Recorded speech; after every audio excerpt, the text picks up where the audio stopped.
I think in the case of an Alibaba, this is an international champion technology firm that has a very well-established track record, fantastic margins, amazing growth, and is probably as proven as any company we can find out there in every respect. So, even though we at Ion Pacific are private market investors, those of us that have been watching this for a long time are pretty optimistic about how this does.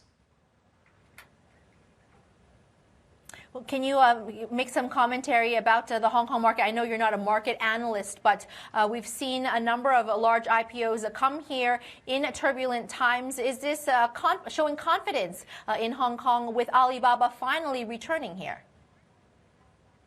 Absolutely. I mean, I think what we're seeing here is an example of China, which is increasingly a great economic power, finding a way to bring its national champions back here. And I think we're going to see that increasingly, particularly in sectors like technology, which are so cutting edge, so interesting, so high growth, and really just high profile. And as time goes by, I think we're going to see more of these guys coming back to the Hong Kong market, and the Hong Kong market should benefit from this greatly. The Hong Kong is actually, despite having had an up and down year, done very well by global standards in terms of the number of IPOs and the capital raised here in Hong Kong, both in the top 3 globally, second only to the 2 big U.S. markets.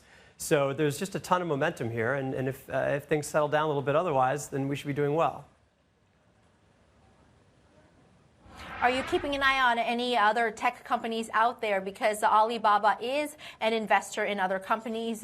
In recent years, it's brought on the likes of Zhong'an Online to the Hong Kong market. Are there any other subsidiaries or sister companies of Alibaba that you'd be watching?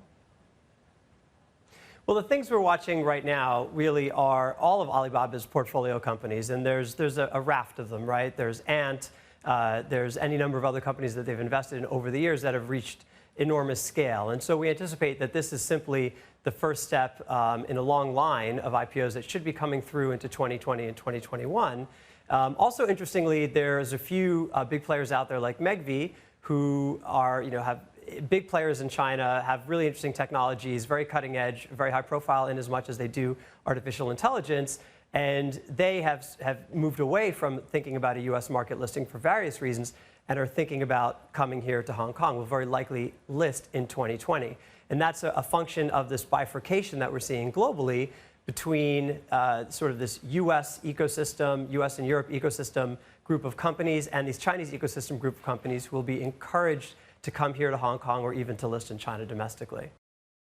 Hey everybody, it's Hadley Gamble from our new CNBC Middle East Bureau in Abu Dhabi. Thanks for stopping by. Now to watch more, you can try one of the videos that just popped up on your screen. And don't forget to subscribe.